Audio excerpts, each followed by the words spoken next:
Welcome to a new VoltLog. So I've been repairing a bunch of UniFi products in the past year or so. You've probably seen the videos published on the channel. That is because I like the brand, I'm a user of their products, and because as an electronics engineer, it's always nice to be able to repair something and put it to good use, give it a second life.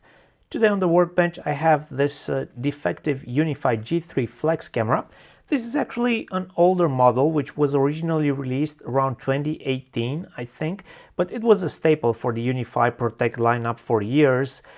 It's just a full HD 2 megapixels power over Ethernet, this mini format turret camera, and it does have built-in IR LEDs. I scored this one on eBay for roughly 17 euros, shipping included. This model is no longer up to date. It's out of stock pretty much everywhere, but it used to sell for around 84 euros last time it was in stock at the UniFi store. So it's a pretty good score in terms of the price, if we can repair it. The user was even nice enough to ship it in the original box, which includes all of the original accessories and the paperwork. And on a first look, the device just showed a little bit of corrosion around its RJ45 jack, which is not unusual if the camera has been installed outside for a long time. Humidity, condensation can get in there and start to corrode things, but it's not the end of the world. We can clean that up. So I did plug in the device into my power meter supplied from a UniFi PoE injector, and I was seeing 1.5 to 2.5 watts of power draw, which looked normal. There were no shorts or anything like that. And I also noticed that the device got an IP address from DHCP and appeared on my local network. The next thing I tried was accessing its web interface by visiting that IP address, and it worked, but the page was served with a static image with noise for the camera feed. And I also noticed that every about 60 seconds or so the camera would just reboot.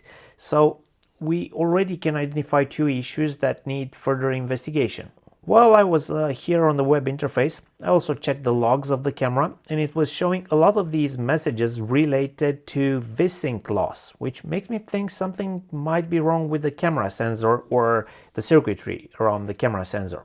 Now, as a quick side note, I also tried flashing different firmwares, older one, newer one, which didn't change anything. So I thought I should focus more on the hardware side of things next.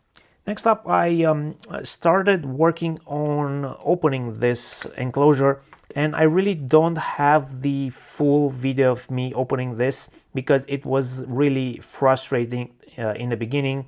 It's this really complex sandwich. You need to start at the bottom and then work your way up, but I'll try including some footage which I captured when putting it back together. One of the things that I noticed when taking out this first plastic cap was that one of the screws was slightly stripped. So I'm definitely not the first one that tried to get in here, and this is never a good sign because you don't know what others have tried doing it to the camera before you got it. Now we can also see some signs of corrosion on the RJ45 jack. Again, nothing too critical. I can probably clean most of that with a special contact cleaner like this tech spray one, which I like using.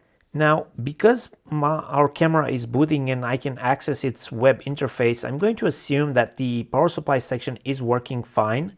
I mean, visually it looks okay, and I also checked with the multimeter when the camera reboots and there isn't any voltage drop or anything like that. I also did a quick test with the thermal camera and nothing obviously hot showed up, so we need to investigate this further.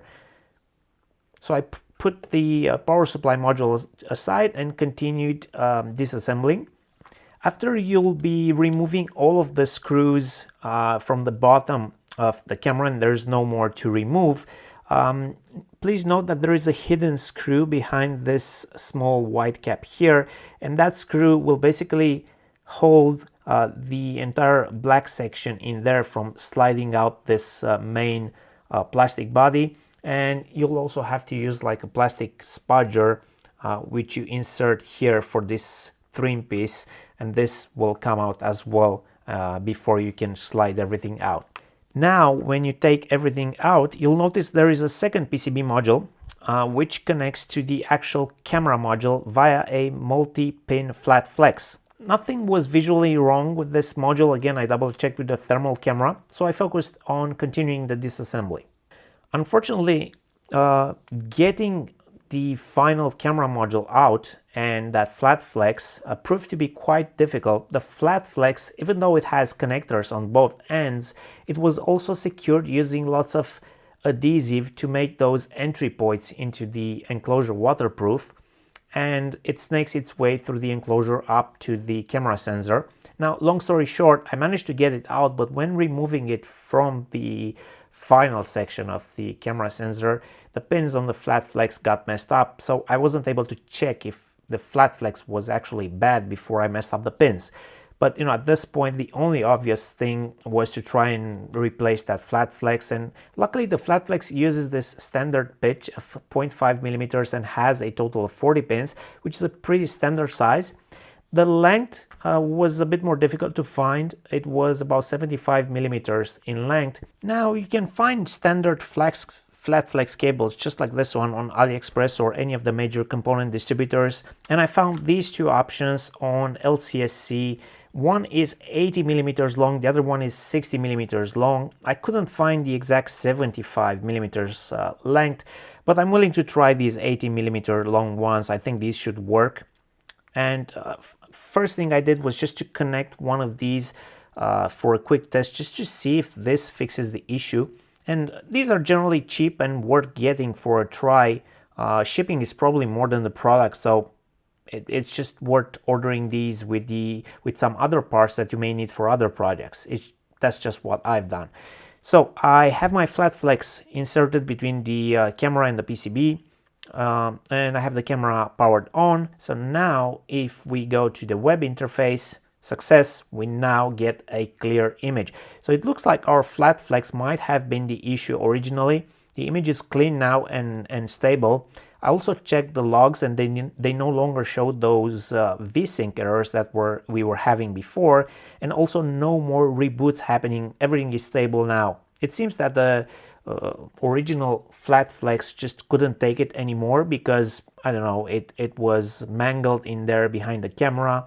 There's also the like this adjustment the camera has, so over time I'm guessing this puts stress on the flat flex. It also might have had like a factory defect. So after putting everything together, it turned out great. Everything went back together without damaging anything. I also ran this camera for a couple of days on my UniFi Protect system, and it was all stable, no reboots whatsoever. So I'm happy that I was able to fix it. And I paid about 17 euros for this camera, roughly 10 euro to get that replacement flat flex, which is not bad for a total cost of 27 euros for a repair. If I count just the cost of one flat flex, it obviously is much cheaper than that. But would I do it again for this model specifically? Probably not. While this was fun to repair, it stops being fun when it's so tightly packed together and so difficult to take apart. You can absolutely break this device at several of the disassembly steps if you don't know what you're doing. So it's not worth pursuing a repair which has a high chance of breaking the device further for such a model which is older. Just my 2 cents. But I still hope it was fun to watch, and maybe you learned something from it which you can use on your next repair. And as always, I would appreciate your feedbacks in the comments below. Let me know what you think. Thank you for watching, and I'll catch you in the next one.